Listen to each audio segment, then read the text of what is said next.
How to build an aesthetic physique. तो aesthetic physique क्या होती है भाई, पहले ये जान लो। एस्थेटिक फिजिक होती है भाई जिसमें वाइड शोल्डर होते हैं और नैरो वेस्ट होती है, मतलब वी टाइप की शेप, बॉडी शेप। तो वी टाइप की बॉडी शेप कैसे बना सकते हो तुम? तो सबसे पहले तो तुम्हें नैरो वेस्ट चाहिए। अगर तुम्हारी नैरो वेस्ट नहीं है, तुम्हारी हड्डियां चौड़ी हैं, तो उसका कुछ नहीं किया जा सकता। अगर तुम्हारे यहाँ पे साइड पे फैट चढ़ा हुआ है, तो उस फैट को कम किया जा सकता है। कैलोरी डेफिसिट में जाके उस फैट को कम करो, खाना कम खाओ और एक्सरसाइज ज़्यादा करो, उससे तुम्हारा फैट चला जाएगा। तो नैरो वेस्ट के लिए ये कर सकते हैं। और दूसरी चीज़, जिसकी हड्डियाँ ही चौड़ी हैं, उनके लिए क्या किया जा सकता है? उनके लिए किया जा सकता है भाई इल्यूजन क्रिएट।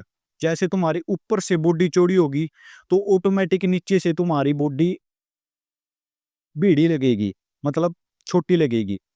उसके लिए तुम्हें करना होगा, सबसे पहले वाइड शोल्डर बिल्ड करने पड़ेंगे। दूसरी चीज, तुम्हें वाइड बैक बिल्ड करनी पड़ेगी। और यही चीज आती है एस्थेटिक फिजिक में। तीसरी चीज आती है भाई चेस्ट। अपर चेस्ट तुम्हारी कितनी ग्रो है, तो ये होती है कंप्लीट एस्थेटिक फिजिक। तो इसे बिल्ड कैसे किया जा सकता है? सबसे पहले करने हैं तुम्हें शोल्डर ट्रेन भाई। शोल्डर ट्रेन में भाई तुम्हें करने हैं लेटरल रेजेस। ये एक्सरसाइज होती है भाई, ये साइड वाली। डंबल से कर सकते हैं हम, केबल से कर सकते हैं अगर जिम में जा रहे हैं। अगर तुम होम वर्कआउट करते हो तो अपना ईंट से कर सकते हो, या कोई किसी भी प्रकार का वेट है जिससे तुम्हारी ग्रिप अच्छी बन रही है, पकड़ अच्छे से सकते हो और उसे आराम से ऐसे उठा सकते हो। उस चीज से तुम्हारी बिल्ड हो जाएंगे भाई शोल्डर। मसल को पता नहीं होता भाई तुमने डंबल उठाए हैं या क्या उठाया, उसे वजन से मतलब है, ठीक है, लोड कितना डाल रहे हो मसल पे। तो ये मन में से निकाल दो कि भाई मेरी जिम में ही बन सकती है एस्थेटिक फिजिक, घर पे ही बन सकती है भाई। तुम्हें लोड डालना बस मसल पे। जितना लोड डलेगा उतनी डेवलप होगी मसल। तो घर पे कर सकते हो, जैसे कि बताया मैंने, ईंट से कर सकते हो या कोई भी तुम बाल्टी से कर सकते हो, किसी भी प्रकार कर सकते हो। तो लोड डालना है मैक्सिमम, दोनों साइड से 12-12 रैप दोनों साइड से निकालने हैं। अगर एक साथ निकालने का, अगर तुम बिगिनर हो तो भाई तुमसे अच्छी तरह से नहीं निकलेंगे। तो तुम्हें एक हाथ से एक बारी में करना है। एक एक साइड की है 12 रैप, फिर एक साइड दूसरी साइड से 12 रैप।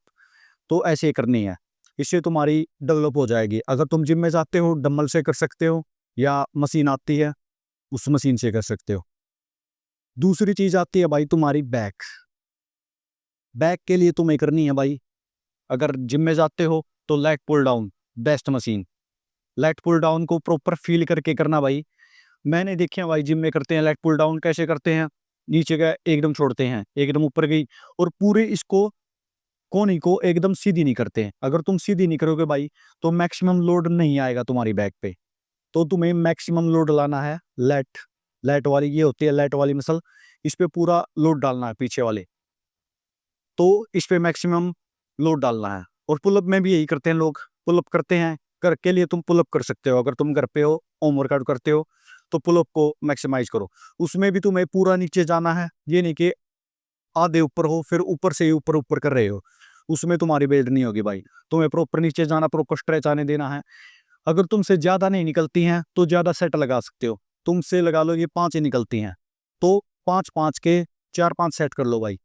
कोई जरूरी नहीं है एक ही सेट में निकालने हैं, आराम आराम से। अगर दो दो भी निकल रही हैं तो ज्यादा सेट कर लो, कोई जरूरी नहीं है एक बारी में करना है। लेकिन प्रॉपर स्ट्रेच से करना है, उससे तुम्हारी मसल बिल्ड होगी और ज्यादा भी लगने लग जाएंगी अगर तुम प्रॉपर स्ट्रेच से करोगे। तो इससे तुम्हारी एस्थेटिक फिजिक बन सकती है भाई, बैक तुम्हारी बिल्ड हो सकती है। तीसरी चीज आती है भाई चेस्ट। इसके लिए क्या कर सकते हो तुम? इसके लिए अगर जिम में जाते हो तो इंक्लाइन बेंच कर सकते हो। इंक्लाइन बेंच पे बारबल कर सकते हो या डंबल कर सकते हो, ये दो चीजें कर सकते हो। इनके 3-3 सेट लेने हैं, अच्छी तरीके से पूरा मसल पे आना चाहिए लोड। ये नहीं कि बस टाइम पास के लिए कर रहे हो, पूरा फील करके मसल को आराम आराम से, जितना हो सकता है उतनी आराम से स्लो लाना है नीचे वेट को। तो इससे तुम्हारी चेस्ट बिल्ड होगी। अगर तुम घर पे करते हो तो इनक्लाइन वो कर सकते हो पुशअप, यानी ईंट लगा के या ऊपर, या किसी भी चीज पे ऊपर, मतलब ऊपर होने चाहिए तुम्हारे हाथ थोड़े। तो पुशअप कर सकते हो, जितनी हो सकती है उतनी पुशअप करनी है। तो इससे तुम्हारी ये तीनों चीजें बिल्ड हो जाएंगी। चौथी चीज क्या फाइनल आती है? ये तो हो गई तीनों मसल के बाद। चौथी चीज आती है तुम्हारा बॉडी फैट परसेंटेज। तुम्हारा जितना बॉडी फैट परसेंटेज कम होगा, उतनी ज़्यादा तुम्हारी ये मसल दिखने वाले हैं, उतनी ज़्यादा तुम्हारी राउंड मसल दिखेंगी, उतनी ज़्यादा अच्छे दिखने वाले हैं। अगर तुम्हारे शरीर पे फैट है तो एक्टिविटी लेवल को बढ़ाओ, जितना हो सकता है उतना चलो, उतनी स्टेप्स बढ़ाओ अपनी। दिन में कई बार जा रहे हो तो पैदल जाने की कोशिश करो, या कोई भी पॉडकास्ट सुनते हो या यूट्यूब पे वीडियो देखते हो तो चलते चलते देखो, इससे तुम्हारी हेल्प होगी भाई एक्टिविटी लेवल बढ़ाने में। मैं यही चीज करता हूँ, अगर मैं कोई भी इंटरनेट पे कुछ भी कर रहा हूँ, स्क्रॉल भी कर रहा होता हूँ, तो मैं चलते चलते करता हूँ ये काम। इससे तुम्हारी एक्टिविटी लेवल बढ़ेंगे और तुम्हारा फैट परसेंटेज कम होगा, और ओवरऑल तुम्हारे शरीर की हालत अच्छी रहने वाली है। तो ये चीज कर सकते हो तुम। फैट परसेंटेज जितना कम होगा उतनी अच्छी दिखने वाली है तुम्हारी बॉडी। अगर कोई भी तुम्हें नोटिस करता है पब्लिक में या कहीं भी जाते हो, तो कोई भी तुम्हारी टी-शर्ट उठा के नहीं देखने वाला है। वो चीज़ क्या नोटिस करेंगे, सबसे पहले तुम्हारे शोल्डर, कि तुम्हारे शोल्डर कितने चौड़े हैं। अगर तुमने टी-शर्ट पहनी हुई है, शर्ट पहनी हुई है, तो सबसे पहले शर्ट में से भी तुम्हारे शोल्डर विजिबल होंगे। कितने ज़्यादा चौड़े, कितना ज़्यादा चौड़ा साइज़ है, वो नोटिस होने वाला है। कितनी ज़्यादा तुम्हारी चौड़ी बैक है, तुम्हारी चेस्ट बाहर आई हुई है थोड़ी ही, तो वो भाई पूरी एस्थेटिक फ़ील देती हैं। तो ये चीज़ें नोटिस होती हैं, इसलिए ये 3 चीज़ मेन हैं, तुम्हें ट्रेन करनी है। इन पे फ़ोकस करो, कंसिस्टेंसी अकेला भाई, ये 3-6 महीने में चीज़ बिल्ड नहीं होगी। 1 साल, 2 साल देनी पड़ेगी इस चीज़ को, बढ़िया डाइट रखनी पड़ेगी, बढ़िया मेहनत करनी पड़ेगी। ये तुम्हारी चीज़ें बिल्ड हो सकती हैं बड़ी आराम से। तो इन चीज़ों पे फ़ोकस करो और ये चीज़ करो। और अगर फिर भी कोई डाउट है भाई, तो कमेंट करके पूछ सकते हो। और यही थी भाई आज की वीडियो। वीडियो अच्छी लगे तो चैनल को सब्सक्राइब करो, ना लगे तो वीडियो को डिसलाइक करो। मिलते हैं अगली वीडियो में।